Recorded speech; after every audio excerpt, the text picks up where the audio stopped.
Hello everyone. Now we are going to start with the new chapter, Human Reproduction, Part 1. Male reproductive system.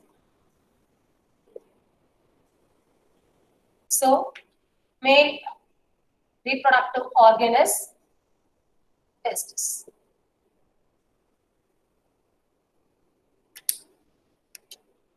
So, which is the primary sex organ.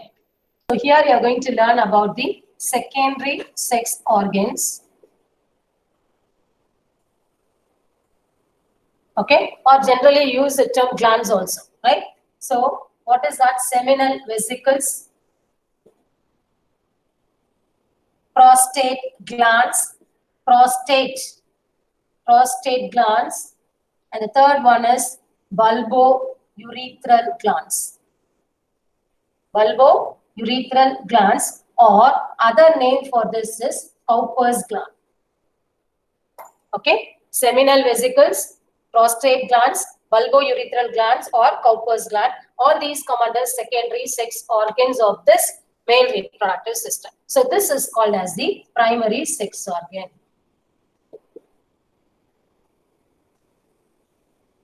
Then what are the ducts?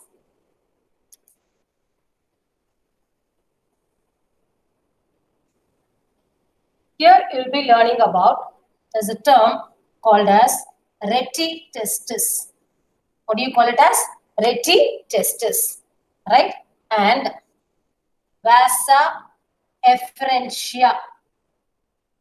Vasa efferentia. This is different from vas deferens, right? And then epididymis. Epididymis. Be clear with the terms that I'm pronouncing, okay? And then next one is the vas deferens. Here, these are the organs or the glands, okay? Seminal vesicles, prostate gland, bulbourethral gland, or Cowper's gland, okay? When you learn about the ducts, what is related with the male reproductive system are retitestis, vasa efferentia, epididymis. So you have understood what is the basis. Okay. So now when you look at the testis, which is nothing but the male sex organ. Okay. So where is this testis present? It is present just below the abdominal cavity. That is nothing but, you told me, scrotum. Where it is present? In the scrotum.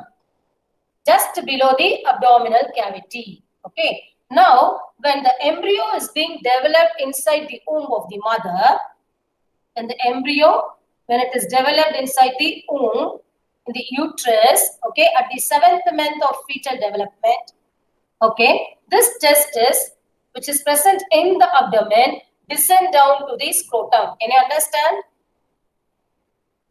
The fetus, when it is developed inside the womb of the mother, okay, the testis is being developed inside the abdomen. Only at the 7th month of the fetal development, the testis descend, it comes down, it descends down. Use the term descends, okay? Descends down to the scrotal area. Why? Because what is the reason? The normal body temperature for human is 37 degrees Celsius. Internal body temperature, okay? But here, when the testis produces sperms, the sperms has a tendency to survive only in the lower temperature than the abdomen. Can you understand? So what will be the lower temperature? 2 to 2.5 degrees Celsius will be lesser than the abdomen temperature. Can you understand? Normal internal body temperature will be 37, right? So this testis, the temperature of this organ, what is present in the scrotum, will be 2 to 2.5 degrees Celsius lower than the normal body temperature. Can you understand? Okay. Why? Because only in that temperature, the sperms will be able to survive. Now, what are these sperms? The testis produces sperms, you would have learned, right? Sperms are nothing but the male gamete. This is nothing but the sex organ. Can you understand? Clear? Okay. So, this will be able to survive only in the lower temperature. What is that lower temperature? 2 to 2.5 degrees Celsius will be lower than the normal internal body temperature. What temperature testis? Where is this testis present? It is present inside the scrotum below the abdominal cavity. I hope it's very clear. Okay. Now what happens? When you just look at the structure of this testis, it is oval in shape, which is present inside the scrotum. Okay. This is the scrotal layer, right? Okay. And this is the testis, which is oval in shape. When you just look at this testis, the outer covering, when you take the section, you can find the outer covering is called as tunica albuginea. Tunica albuginea. Okay. And then the inner lining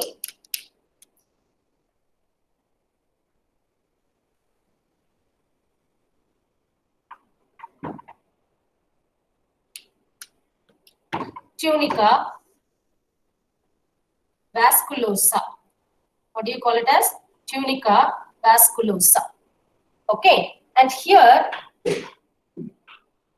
this testis, it consists of many lobules. You call that to be testicular lobules. What do you call it as? Testicular lobules.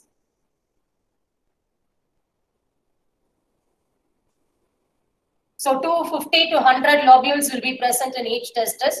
Okay. And each lobule, when you just look at that, you can just find like this, is divided with the help of the septum. So each one you call it as many lobules will be present. Okay. So each lobule, you call it as a testicular lobule. Okay. And this testicular lobule, what does it have? Each lobule will have 2 to 3 coiled tubules, that is nothing but seminiferous tubules. What do you call it as? Seminiferous tubules. So this is the testicular lobule, okay? And each division you call it as septum.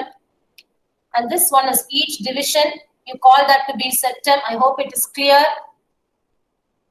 Okay, and the blue color, you call that to be seminiferous tubules. Seminiferous tubules.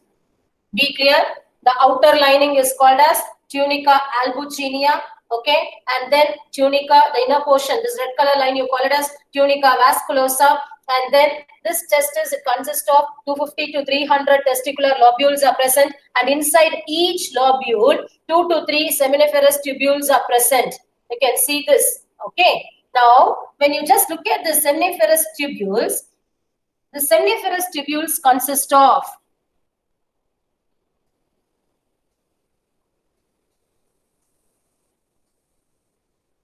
okay, seminiferous tubules consist of male germ cells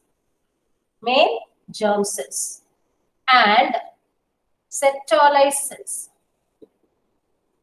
which consist of seminiferous tubules. Can you see it here?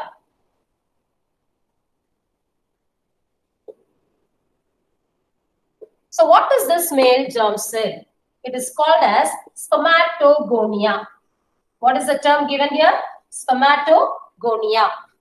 What is the spermatogonia? It helps in producing male gamete, that is nothing but the sperms. Can you understand? So seminiferous tubules consist of male germ cells, which are otherwise called as spermatogonia, okay, which is involved in the production of sperms. And there's another cell called as Sertoli cells. The other name given to this is nerve cells. Why? What is the function of this nerve cells? Why this term is given for this Sertoli is it starts nourishing the male germ cell for the production of sperms. So that is the main function of this Sertoli cells. It provides nutrition. It provides nourishment for the male germ cell. Have you understood? Right. Now, other than this seminiferous tubules, outside regions, you call this as, yeah, this region. Okay, outside the seminiferous tubules, other regions are called as interstitial spaces. What do you call it as? Interstitial spaces. Why this name interstitial is given? Because it consists of cells called as interstitial cells. What are they called as? Interstitial cells. Or there is another name given to that. You call that to be Leydig cells. Interstitial cells or Leydig cells. Can you understand? Now, what is the function of this Leydig cell? It helps in the production of male sex hormone, that is nothing but androgen. It helps in the production of what? Male sex hormone. That is nothing but what? Androgen. So what is the main primary sex organ you have studied? Testis. So testis not only helps in the production of gametes, it also helps in the secretion of sex hormones. I hope you understand. It also helps in the secretion of sex hormones. Okay, it also helps in the production of gametes. Now it's very clear. I told you this is the testis structure, and inside seminiferous tubules are present. These tubules, it is composed of male germ cells. It is otherwise called as spermatogonia, which helps in the production of sperms. And there are other cells called as Sertoli cells, which is otherwise called as nurse cell, which helps in the nourishment of male germ cell. And the next one is outside the seminiferous tubules, the spaces are called as interstitial spaces, where it helps in the production of interstitial cells, or the other name given for this interstitial cell is Leydig cell, which helps in the production of sex hormone called as androgen. If you like this video, share and subscribe my YouTube channel and follow me on Facebook and Instagram. Thank you.